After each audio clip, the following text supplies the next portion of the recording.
அனைவருக்கும் வணக்கம். என்னுடைய லைஃப் ஸ்டோரி பத்தி வீடியோஸ் அப்லோட் பண்ணிட்டு இருக்கேன்.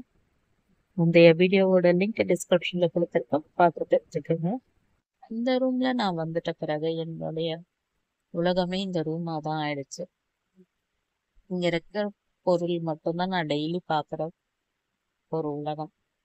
ஜன்னல் வழியா இருந்து பார்க்குற அந்த சின்னதா தெரியிற வானம், அவ்வளோதான். வெளியெல்லாம் நான் போகிறது கிடையாது. வெளியே ஆட்கள் நடமாட்டத்தெல்லாம் எனக்கு தெரியும். பேசுற சத்தம்லாம் கேட்கும். அவங்களோட நடக்கிற அந்த சவுண்டை கூட ஒரு சில பேருக்கு எனக்கு தெரியும். அந்த சத்தத்தை வச்சு அவங்க தான் வராங்க அப்படின்ட்டு என்னால சொல்ல முடியும். அது எப்படின்னா, என்னோட அம்மா இருக்கும் பொழுது என்னை டெய்லி காலையிலயும் சாயந்தரத்துலயும் வெளியே உட்கார வைப்பாங்க. அப்போ அவங்க எல்லாம் தெருவில் நடந்து போறது, அந்த சத்தத்தெல்லாம் நான் என்னோட மைண்ட்ல ஏத்திக்கிட்டேன். எனக்கு அதை பழக்கம் ஆயிடுச்சு. ஒருத்தரோட சைக்கிள், ஒருத்தரோட பைக்கு, நடந்து போறது, கொலுசு சத்தம், இது போல எல்லாம் என்னுடைய மைண்ட்ல அப்படியே ஃபிக்ஸ் ஆயிடுச்சு. இப்ப இந்த கொலுசு சத்தம் வந்தா இவங்க தான் வராங்க. சைக்கிள் சவுண்டு இப்ப அவங்களோடதுதான். இந்த டூ வீலர் வருதுன்னா அவங்களோடது. இந்த மாதிரி ஒவ்வொருத்தரோட அசைவுகளையும் என்னால அப்படியே மைண்ட்ல ஏத்துக்க முடிஞ்சிச்சு. அந்த சத்தம் எல்லாமும் இப்பவும் என்னால இந்த ரூம்ல கண்டுபிடிக்க முடிஞ்சு. வெளியே இருந்து யாருமே வீட்டு உள்ள வர்றது கிடையாது. மனசுல நினைச்சுப்பேன், அவங்கள பார்க்கலன்னா கூட இவங்க நடந்து போறாங்க அப்படின்னு சொல்லிட்டு. அப்பா கிட்டயும் ஒரு நாள் சொன்னேன், நான் இந்த ரூம்ல உட்காந்துட்டு எங்க அப்பா சேர்ல உட்காந்துட்டு இருக்காங்க, நான் தரையில உட்காந்துட்டு இருக்கேன். எனக்கு யாருமே தெரிய மாட்டாங்க ஜன்னல் வழியா. ஆனா அவங்களோட சத்தத்தை மட்டும் கரெக்டா சொன்னேன். நான் சொல்றேன், அவங்களா நடந்து போறாங்க பாருப்பா ஜன்னல். எங்க அப்பா ஏதோ எழுதிட்டு இருந்தாரு. அப்போ நான் சொன்னதும் ஜன்னல்ல பார்த்தாங்க. ஆமாமா, என் முகத்தை எப்படி கண்டுபிடிச்ச நீ அப்படின்னு. அப்புறம் நான் சிரிச்சேன். அது எனக்கு அப்படியே பழக்கமாயிடுச்சுப்பா அப்படி. அந்த மாதிரி எனக்கு மற்றவங்களோட சத்தம் இதெல்லாம் மட்டும்தானே தவிர, இந்த ஃபோன் சவுண்டு இது மட்டும்தான். இப்படியே என்னுடைய வாழ்க்கை போயிட்டே இருந்துச்சு. தங்கச்சிங்க ஃபோன் பண்றது, நான் தூங்குறது, சாப்பிடுறது, ரெஸ்ட் ரூம் போறது, இப்படியே நாட்கள் போயிட்டே இருந்துச்சு. இந்த ரூமுக்கு வந்துட்ட பிறகு அப்பாவும் ஹாலுக்கு போயிட்டாங்க. ஏதாச்சும் எடுக்கிறதுக்காக இந்த ரூமுக்கு வந்தாருன்னா, அப்போ சாப்பிட்டேம்மா அப்படின்னு கேட்பாரு. அதை கூட எங்க அப்பா என்னை கேட்கக்கூடாது. கேட்டாருன்னா அவ்வளவுதான், உடனே அப்பாவுக்கும் அவங்களுக்கும் சண்டை வந்துடும். அதுக்கப்புறம் நான் ரெஸ்ட் ரூம் போகும்போது சொல்லுவேன், ஹாலுக்கு போகும்போது, நீ என்னை எதுவும் கேட்காதப்பா, எதுக்காக என்ன கேட்குற? என்கிட்ட பேசினாதான் அவங்க உன்னை சண்டை போடுறாங்களா? நான் இந்த வீட்டுல ஒரு அனாதை மாதிரி இருந்துக்கிறேன். நீ உனக்கு என்ன தேவை? சுடு தண்ணி தேவை, உன்னை பார்த்துக்கிறதுக்கால தேவை, அதுக்காக தான் கல்யாணம் பண்ணேன், என்ன பார்த்துக்கிறதுக்குன்னு சொல்றதை பார்த்துட்டு வந்துட்டேன். நீ சாப்பிட்டியான்னு கேட்டதுல இப்ப இவ்வளவு பிரச்சனை வருதுல்ல, வேணாம், நீ என்ன கேட்காதனா? அட வாய் மூடுதான். ஒரு அப்பன்னு இருந்தா இதெல்லாம் கேட்க மாட்டானா? தாய் இல்லாத பொண்ணு, ஒரு அப்பந்தான் ஆதரவன். வேணாப்பா, யாருமே எனக்கு வேணாம், என்னால யாருக்கும் பிரச்சனை வேணாம் சொல்லி சொல்லிட்டான். அப்புறம் எனக்கு தலைமுடி இருக்கு. அத நான் அப்படியே வாயிலேயே ஊதி விட்டுட்டே இருப்பேன். தலைலாம் அவங்க கிட்ட கேட்கணும், வாரி விடுங்க அப்படின்னு சொல்லிட்டு. அவங்க நல்ல மைண்ட்ல இருந்தாங்கன்னா வாரி விடுவாங்க, இல்லைன்னா வாரி விட மாட்டாங்க. எனக்கு அப்போ ஹெட்பேண்ட் கொடு, நான் வச்சுட்டு இல்லை, எங்கிட்ட இருந்தது தொலைஞ்சு போயிடுச்சு. அதால நான் என்னுடைய மூச்சு காத்துலயே அந்த முடிய ஊதி ஊதி விடுவேன். நகர்ந்து போகும்பொழுதும் அதே போல ஊதி விட்டுட்டே தான் போவேன். அப்ப எங்க அப்பா ஒரு நாள் பார்த்து, உனக்கு மனசாட்சியே இல்லையா? அந்த பொண்ணுக்கு பாவம், தலைமுடி எல்லாம் முன்னுக்கு வருது, அது கொஞ்சம் வாரக்கூடாதா அப்படின்ட்டு தான் கேட்காரு. உடனே நான் எப்படின்னா போறேன், உனக்கு ஏப்பா அப்படின்னா, நீ அன்னைக்கே செத்துட்டு இருந்தீனா கூட நல்லா இருந்திருக்கும், எதுக்காதான் உங்க அம்மா என்கிட்ட விட்டுட்டு போயிட்டாலும் இந்த கோரத்தெல்லாம் நான் பார்க்கணும்ட்டு அப்படின்ட்டு சொன்னாங்க. உடனே அவங்க சண்டை போட ஆரம்பிச்சிட்டாங்க. அப்போ உன் பொண்ணு தலைவாரி இருக்குன்னா நான் மாறக்கூடாதா, என்ன ஏன் கேட்க மாட்டேன்னு இப்படி சின்ன சின்ன விஷயத்துக்கு எல்லாமே வந்து சண்டை ஆரம்பிச்சிச்சு. அப்பாவும் சொல்லி பார்த்தாங்க, அதுக்கு நம்ம தான் எல்லாமே செய்யணும். ஆம்பளை பையனா இருந்தா நான் செஞ்சிருவேன், பொண்ணு அது நீ தானே செய்யணும் அப்படின்ட்டுலாம். அதுக்கப்புறம் தான் எனக்கு வந்து என்னடா இது, எப்ப பார்த்தாலும் ரெண்டு பேரும் நம்மளால சண்டை போடுறாங்களே அப்படின்னு. எதுக்குதான் சண்டை போடுவாங்கன்னே தெரியாது, ஆனா சண்டை வந்துட்டே இருக்கும். ஒரு நாள் என்ன குளிக்க வைக்கிறதுக்கு கேட்டு இருந்தேன். அப்ப நான் போயிட்டேன். நான் எல்லாமே ப்ரஷ் பண்ணி எல்லாம் முடிச்சுட்டு எனக்கு முடிஞ்சிருச்சு வாங்க அப்படின்னு சொல்லி கூப்பிட்டா அவங்க வரவே இல்லை. கிட்டத்தட்ட நான் 20 நிமிஷத்துக்கு அந்த தண்ணியில போயிட்டு உட்காந்துட்டு இருந்தேன். அதனால அப்பாவுக்கு கோவம் வந்துட்டு, அந்த பொண்ணு எவ்வளவு நேரம் அந்த தண்ணியில போயிட்டு உட்காந்துட்டு இருக்கோம் அப்படின்னு கேட்டதுக்கு, உன் பொண்ணு 5 நிமிஷம் தண்ணியில உட்காந்ததுக்கு உனக்கு அப்படியே கொதிக்குதா அப்படின்ற மாதிரி எல்லாம் ஏதோ பேச ஆரம்பிச்சுட்டாங்க. அப்போ அப்பா சொன்னாங்க, அது 5 நிமிஷம் இல்லைம்மா, 20 நிமிஷம் ஆச்சு. அது ஆளு வந்து அங்க கூப்பிட்டுட்டு இருக்குது அப்படின்னு. எப்ப பார்த்தாலும் சண்டை வந்துச்சுன்னா செத்துச்சுன்னா கூட நல்லா இருக்கும், எடுத்து போட்டோம் இப்படியே சொல்லிட்டு இருக்கோம். அதுக்கப்புறம் என்ன குளிக்கவும் வச்சுட்டாங்க. நான் ரூம் உள்ள வந்துட்டேன். ரூம் உள்ள வந்துட்ட பிறகு ரெண்டு பேருக்கும் மறுபடியும் அளவுக்கு அதிகமான சண்டை வந்துச்சு. அப்போ உடனே என்ன பண்ணிட்டாரு, அப்பா அப்படியே என் பக்கம் திரும்பிட்டாரு. ஏமா உன்னால குளிக்காம எல்லாம் இருக்க முடியாதா, குளிச்சே ஆகணுமா? அப்ப 9 நாள் ஆயிடுச்சுப்பா, அதனாலதான்ப்பா கேட்டேன். என்ன 9 நாள் ஆச்சு, செத்து தொலையா, எதுக்கு இந்த உயிரை வச்சிட்டு இருக்கிற அப்படின்னு. நான் நடந்த விஷயத்தையெல்லாம் என்னுடைய சின்ன தங்கச்சி கிட்ட சொன்னேன். ஏதோ நாங்கெல்லாம் பார்த்துட்டு இருந்தோம், எங்க இடத்தெல்லாம் சண்டை போட்டு ஏதோ பண்ணிட்டாங்க, செலவு வருது அது வருதுன்னு. நீயும் சந்தோஷமா இருந்த, நாங்கெல்லாம் பார்த்துக்கணும். எங்களுக்குள்ள சண்டை வந்தா கூட உன்ன நாங்கெல்லாம் நல்லா தானே பார்த்துக்கிட்டோம் அப்படின்ற மாதிரி சொல்லியிருந்தாங்க. அப்போ என்னுடைய சின்ன தங்கச்சி சொல்லிச்சு, ஜெயா நம்ம குட்டி பசங்கள்லாம் வந்து அங்க நம்ம ஊர்ல தானே படிக்கிறாங்க. டெய்லி வேன் வந்து சாயந்தரம் 7 மணி கூட ஆயிடுது. குழந்தைங்க வந்து ஹோம்ஒர்க் எழுதிட்டு அப்படியே கூட தூங்கிடுதுங்க, சாப்பிடுறதே கிடையாது. அதனால நம்ம இந்த வீடு காலி பண்ணிட்டு நாங்க அங்கதான் வரலான்னு இருக்கோம். நான் வேணும்னா உனக்கு அங்க வீடு கிடைச்சிச்சுன்னா உன்னை வந்து நான் குளிக்க வைக்கிறேன், தலை வாரத்துக்குன்னா நான் பாப்பாவை அனுப்பி விடுறேன். இன்னும் என்னைக்குன்னா நான் வரேன், என்னால இதுதான் செய்ய முடியும். ஆமா, அப்பா எப்ப பார்த்தாலும் என்கிட்ட என்ன சொல்லுவாங்க, உன் தங்கச்சிங்க வந்து பார்க்கல, நான் செய்யலைன்ட்டுலாம் சொல்றாங்க, அவளே பார்க்கணுமா உண்மை அப்படின்ட்டு கேக்குறாங்க. அதுக்கு என்னுடைய தங்கச்சி சொல்லிச்சு, அன்னைக்கு சொன்னாங்கல்ல, நீங்க யாரும் தேவையில்ல போங்க, இவளே பார்த்துக்குவான்னு. என்கிட்ட கேட்க மாட்டேங்கிறாங்க, உன்னை சண்டை இழுக்கிறாங்களா அப்படின்னு. ஆமான்னு எல்லா விஷயத்தையும் சொன்னேன். நீ மட்டும் வேண்டிக்க ஜெயா, எனக்கு வீடு கிடைக்கணும்.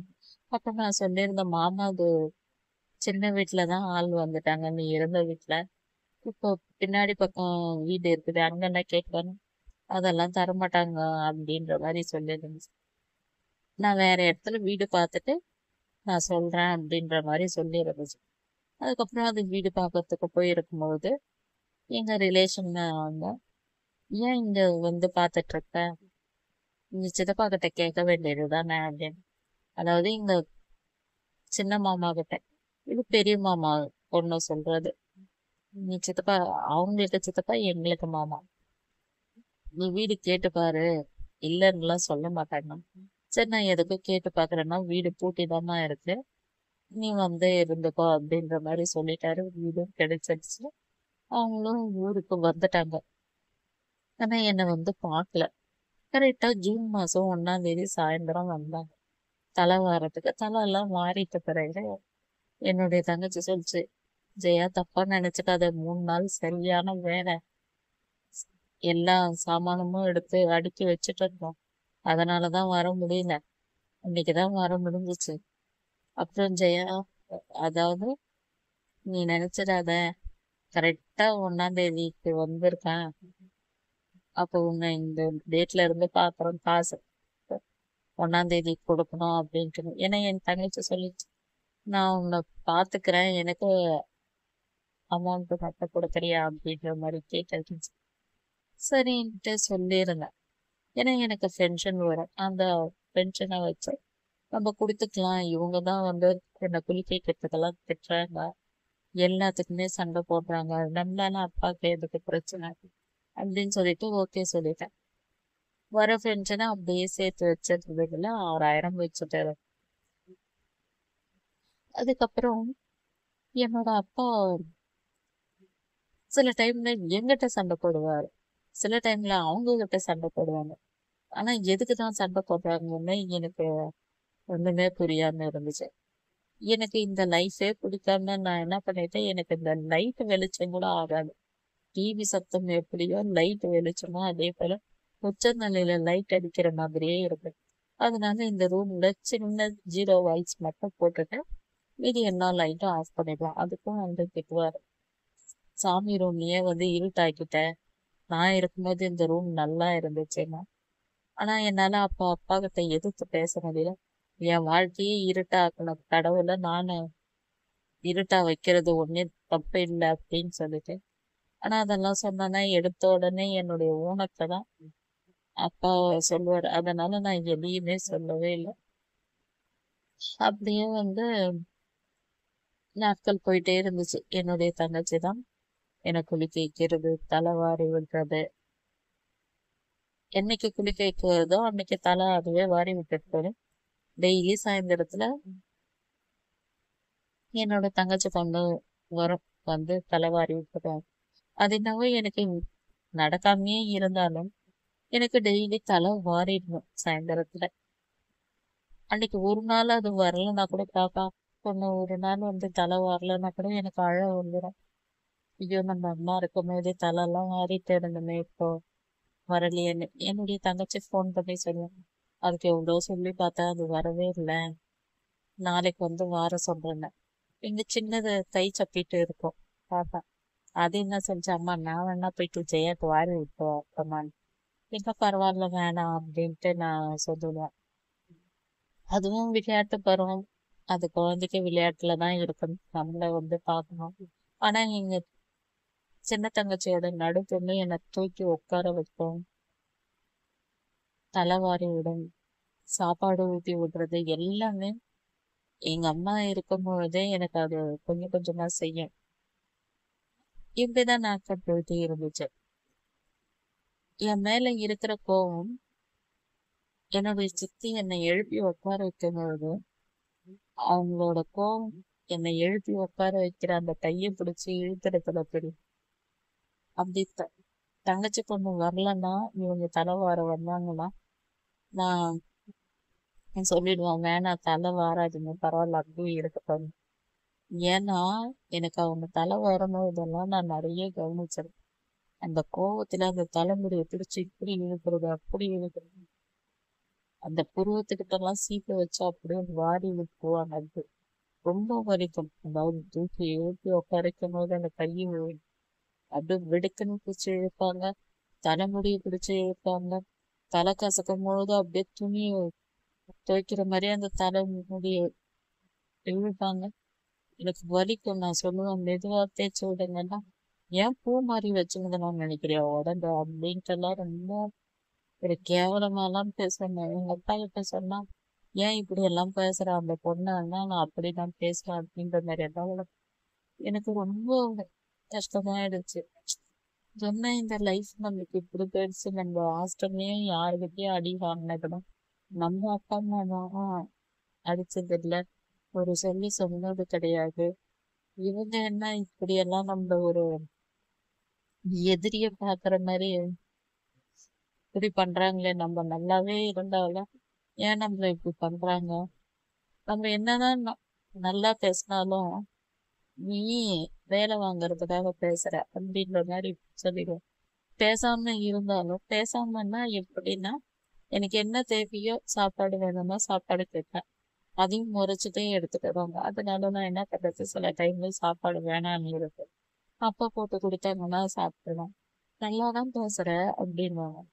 அதே போல எனக்கு ஏதாச்சும் ஒண்ணு அப்ப எதனா வாங்கி கொடுப்பான்னு கேட்கறதுக்கு கூட எனக்கு பயம். அந்த மாதிரி எல்லாம் அவங்க கிட்ட நான் கஷ்டப்பட்டு இருந்தேன். அப்பா கிட்ட பேச முடியாது. எங்க அப்பாவே அவங்க கடைக்கெல்லாம் போயிட்டா அவரு எழுந்து பின்னாடி எங்கெல்லாம் போயிடுவாரு. அந்த டைம்ல தான் அத்தைக்கிட்ட ஃபோன் பண்ணி சொல்லுவாரு, இந்த பொண்ணை இப்படி பண்ற அப்படி பண்ற, எதனா கேள்வி கேட்டா என்னென்ன பேசுறா, ஃபர்ஸ்ட்ல நல்லா தான் இருந்தா ஏன் இப்படி மாறிட்டான்னு தெரியல. நான் ஒரே நாள் சொன்னேன், அப்பா நல்லா இருக்கிற பசங்களே சரியா பார்த்துக்க மாட்டாங்க, நீ தேவையில்லாம நீ ஒரு கல்யாணம் பண்ணது இல்லாம என்ன அந்த புதைக்குழியில நீ விழுந்தது எல்லாமே என்னையும் சேர்த்து இழுத்துன்னு போயிட்ட, இதுதான்ப்பா நடந்துச்சு, அவ்வளவுதான் என் வாழ்க்கை இப்படியே போயிடுச்சு அப்படின்ட்டு. சரி நான் இப்படியே ஒரு 6 மாசம் போயிடுச்சு. மாசம் மாசம் 2000 தான் என்னுடைய தங்கச்சிக்கு நான் கொடுத்துட்டேன். நான் சேர்த்து வச்சிருந்த அந்த 6000த்துல இருந்துதான் 3 மாசம் கரெக்டா என்னுடைய தங்கச்சிக்கு கொடுத்துட்டேன். 4வது மாசம் கொடுக்கறதுக்கு என்கிட்ட காசு இல்லை. எனக்கு தான் ஆர்மில இருந்து பென்ஷன் வருது இல்லையா, அந்த அமௌண்ட்டை நான் கேட்கலாம்னு சொல்லிட்டு எங்க அப்பா கிட்ட நான் கேட்டேன்.